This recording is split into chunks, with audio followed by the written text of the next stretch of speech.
अस्सलाम वालेकुम। आज हम सॉल्व कर रहे हैं क्वेश्चंस ऑफ चैप्टर नंबर 2। उसमें हम आज सॉल्व करेंगे क्वेश्चन नंबर 2.1 और ये कहता है कि encircle the correct answer from the given choices. तो आज के लेक्चर में हम 2.1 को सॉल्व करेंगे। 2.1 में टोटल पार्ट्स जो है वो 12 है, यानी कि हम आज के लेक्चर में यहाँ तक सॉल्व करेंगे।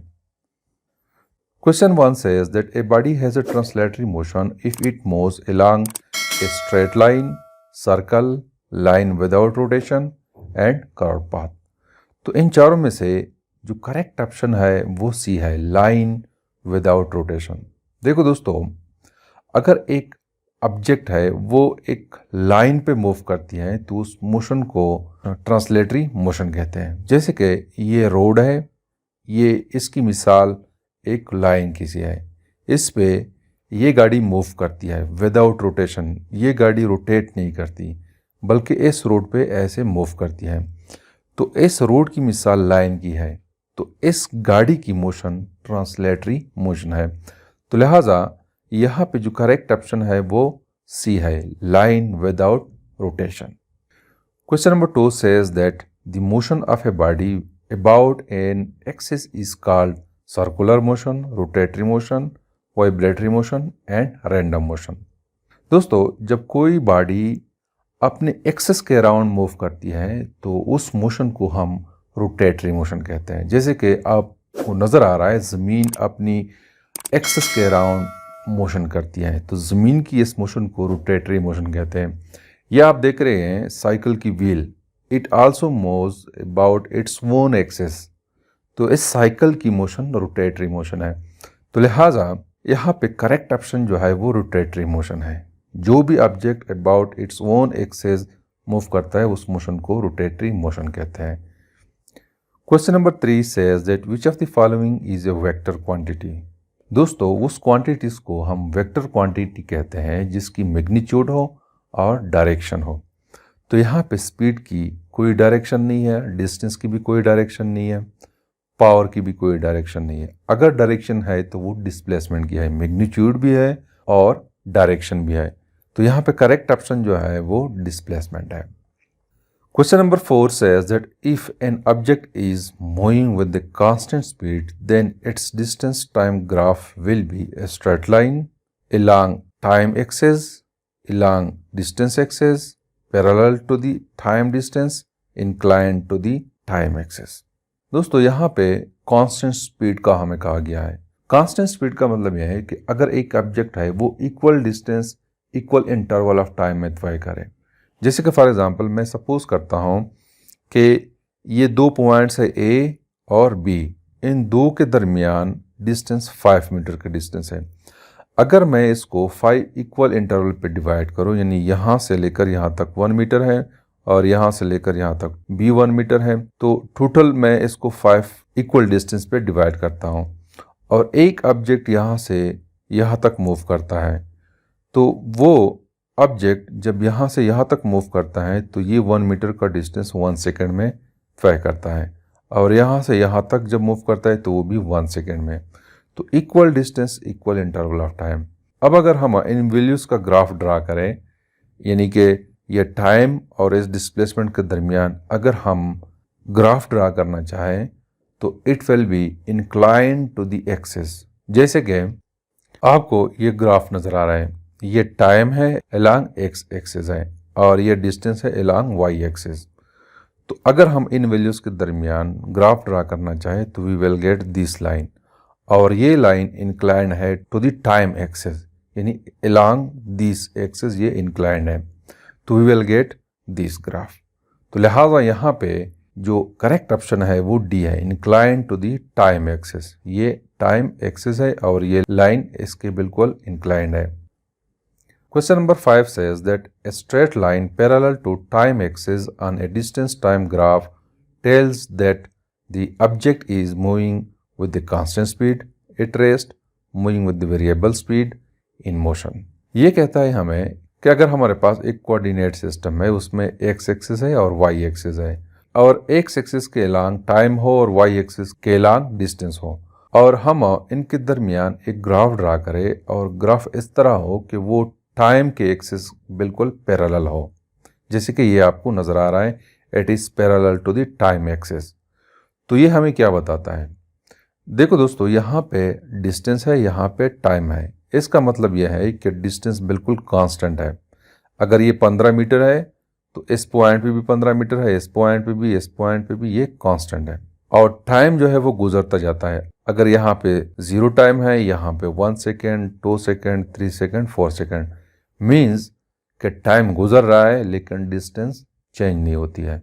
तो जब डिस्टेंस चेंज नहीं होती है तो इसका मतलब यह है कि ऑब्जेक्ट रेस्ट में है। तो ये ग्राफ शो कर रहा है कि ऑब्जेक्ट इज इन रेस्ट। तो करेक्ट ऑप्शन यहाँ पे बी है। Question number 6 says that the speed time graph of a car is shown in the figure. Which of the following statement is true? Car has acceleration of 1.5 meter square. Car has a constant speed of 7.5 meter per second. Distance traveled by the car is 75 meter. Average speed of the car is 15.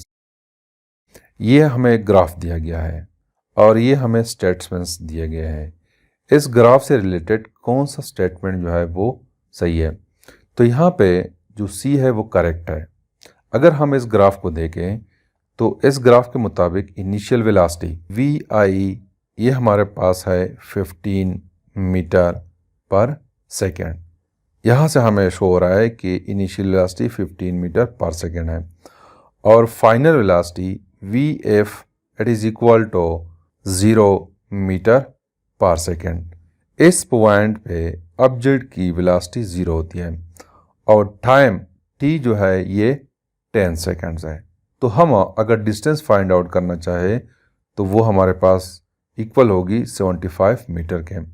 तो हमें पता है कि distance is equal to average velocity into time. Average velocity equal है initial velocity plus final velocity. इसको मैं final कर देता हूँ, डिवाइडेड हो जाएगा 2 पे, multiplied by time which is equal to 10 seconds.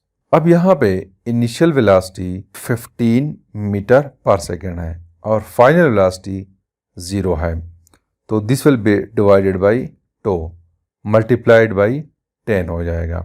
यहाँ से हमारे पास आ जाएगा, जब मैं 15 को 2 पे डिवाइड करूँगा तो हमारे पास आ जाएगा 7.5 मल्टीप्लाइड बाई 10। तो distance will be equal to 75 metre. तो यहाँ पे करेक्ट ऑप्शन सी है। Question number 7 says that which of the following graph is representing uniform acceleration? A, B, C, D। तो यहाँ पे अगर इसको मैं देखूँ, ये ग्राफ है बिटवीन डिस्टेंस एंड टाइम और एक्सेलरेशन की हमारे पास डिफिनीशन है कि वेलोसिटी डिवाइडेड बाय टाइम, यानी ग्राफ हमें होना चाहिए बिटवीन वेलोसिटी और टाइम। और यहाँ पे जो हमें ग्राफ दिए गए उनमें ए जो है ये डिस्टेंस और टाइम के दरमियान है, ये भी डिस्टेंस और टाइम के दरमियान है, तो ये हमें एक्सेलरेशन नहीं देती। अब आते हैं सी पे। सी को अगर हम देखें, it is the graph between velocity और टाइम, ये भी वेलोसिटी और टाइम के दरमियान है। देखो दोस्तों, यहाँ पे हमें कहा गया है यूनिफॉर्म एक्सेलरेशन। यूनिफॉर्म एक्सेलरेशन का मतलब है कि equal change in velocity in equal interval of time. तो अगर हम इस ग्राफ को देखें, ये इक्वल चेंज इक्वल टाइम नहीं है। तो अगर हम इसको देखें, ये इक्वल चेंज है in equal interval of time, means कि वेलोसिटी डिक्रीज हो रही है और इक्वली डिक्रीज हो रही है। तो लिहाजा यहाँ पे करेक्ट ऑप्शन जो है वो सी है। Question number 8 says that by dividing displacement of a moving body with time, we obtained speed, acceleration, velocity and deceleration। ये हमें कहता है कि अगर डिस्प्लेसमेंट को मैं रिप्रेजेंट कर रहा हूँ बाई डी, अगर इसको हम डिवाइड करें टाइम पे तो इससे हमारे पास आ जाएगा वेलोसिटी, क्योंकि वेलोसिटी की डिफिनेशन है rate of change of displacement is called velocity. तो यहाँ पे करेक्ट ऑप्शन जो है वो सी है। Question number says that a ball is thrown vertically upward. Its velocity at the highest point is minus 10 meter per second, 0, 10 metre per second, none of this. ये हमें कह रहा है कि अगर एक ऑब्जेक्ट है, मैं सपोज करता हूँ कि ये ज़मीन है और इस ज़मीन पे एक ऑब्जेक्ट पड़ा हुआ है, उस पर हम फोर्स अप्लाई करते हैं, वो मैक्सिमम हाइट यानी कि यहाँ पे वो ऑब्जेक्ट पहुँच जाता है। तो इस पॉइंट पे इस ऑब्जेक्ट की वेलोसिटी क्या होगी? -10, 0, 10 एंड नन ऑफ दिस। दोस्तों, जब कोई भी ऑब्जेक्ट हाईएस्ट पॉइंट पे पहुंचता है तो वो रेस्ट में हो जाता है for a very small time. तो जब वो रेस्ट में होता है तो इट मीन्स कि वेलोसिटी 0 है। तो यहाँ पे ये object for a small interval of time rest में आ जाता है। तो इस पॉइंट पे इसकी वेलोसिटी 0 होती है। तो लिहाजा यहाँ पे करेक्ट ऑप्शन बी है। Question number 10 says that a change in position is called speed, velocity, displacement and distance. For example, मैं सपोज करता हूँ कि एक ऑब्जेक्ट है, वो यहाँ पे है। आफ्टर सम टाइम ये यहाँ पे आ जाता है, तो इसने पोजीशन चेंज किया है। और जब पोजीशन चेंज किया है तो उसने, मैं कहता हूँ कि कोई डायरेक्शन इस दौरान चेंज नहीं हुई है, स्ट्रेट लाइन पे उन्होंने पोजीशन चेंज किया है। और अगर एक ऑब्जेक्ट है वो यहाँ पे है इस पोजीशन पे, और ये मूव करते हुए पोजीशन चेंज करते हुए दोबारा यहाँ पे पहुँचता है, तो दोबारा जब यहाँ पे पहुँचता है तो इट मीन्स कि इसने कोई पोजीशन चेंज नहीं किया। यहाँ पे ये जो डिस्टेंस है ये डिस्प्लेसमेंट हो गया है। इसने पोजीशन चेंज किया है और इस पाथ को हम डिस्प्लेसमेंट कहते हैं। और यहाँ पे ये मूव करते हुए दोबारा यहाँ पे पहुँचता है, ये डिस्टेंस है। लेकिन इस डिस्टेंस में उन्होंने पोजीशन चेंज नहीं किया, दोबारा यहाँ पे है। हमें कहता है पोजीशन जब चेंज करता है, तो लिहाजा यहाँ पे करेक्ट ऑप्शन सी है। Question number 11 says that a train is moving at a speed of 36 kilometre per hour. Its speed expressed in meter per second is 10 metre per second, 20 metre per second, 25 metre per second, 30 metre per second. ये कहता है कि एक train है वो 36 kilometre per our के साथ move करती है। अगर हम उसकी स्पीड मीटर पर सेकेंड में एक्सप्रेस करना चाहें तो कितनी होनी चाहिए? देखो दोस्तों, स्पीड हमें दिया गया है which is equal to 36 kilometre per hour. इसको हमने कन्वर्ट करना है मीटर पर सेकेंड में। तो इस किलोमीटर को हम मीटर में कन्वर्ट करेंगे। इसके लिए हमने क्या करना है कि 36 को हमने मल्टीप्लाई करना है बाई 1000 और इस आवर को हमने सेकंड में कन्वर्ट करना है। तो जब हम इस आवर को सेकंड में कन्वर्ट करेंगे तो 1 आवर में 3600 सेकंड्स होते हैं। तो यहाँ पे मैं लिखता हूँ कि 36 मल्टीप्लाइड बाई 1000 और नीचे आवर है, यानी कि 1 आवर है, इसको मैं मल्टीप्लाई करता हूँ बाई 36। तो यहाँ से हमारे पास आ जाएगा ये 20 और ये कैंसिल हो जाएंगे, तो हमारे पास आ जाएगा 360 डिवाइडेड बाई 30। तो इसको जब हम आपस में डिवाइड करेंगे तो we will gate 10 metre per second. तो यहाँ पे करेक्ट ऑप्शन जो है वो ए है। Question number says that A car starts from rest. It acquires speed of 25 meter per second after 20 seconds. The distance moved by the car during its time is 31.25 meter, 250 meter, 500 meter and 5000 meter. ये कहता है कि एक car है वो initially rest में है, 20 seconds के बाद उसकी स्पीड 25 मीटर पर सेकेंड है। तो वो कितना डिस्टेंस तय करता है? How much distance it will cover? तो करेक्ट ऑप्शन को फाइंड आउट करने के लिए सबसे पहले मैं लिखता हूँ यहाँ पे जो डेटा हमें दिया गया है, इसकी initial velocity v i equal है 0 मीटर पर सेकेंड के, final velocity v f is equal to 25 metre per second और टाइम जो हमें दिया गया है it is equal to 20 seconds. तो डिस्टेंस मैं फाइंड आउट करता हूँ, उसके लिए मैं इक्वेशन यूज़ करता हूँ कि distance is equal to V average into time. Average velocity equal है V I plus V F divided by two into time हो जाएगा। यहाँ पे मैं वैल्यूज पुट करता हूँ।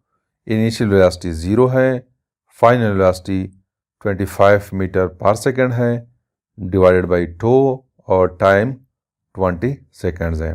यहाँ से हमारे पास आ जाएगा d is equal to 12.5 multiply by 20। तो इसको जब हम मल्टीप्लाई करेंगे तो वी विल गेट 250 मीटर। तो लिहाजा यहाँ पे करेक्ट ऑप्शन जो है वो 250 मीटर है। तो this is something about the question number 2.1। Thank you.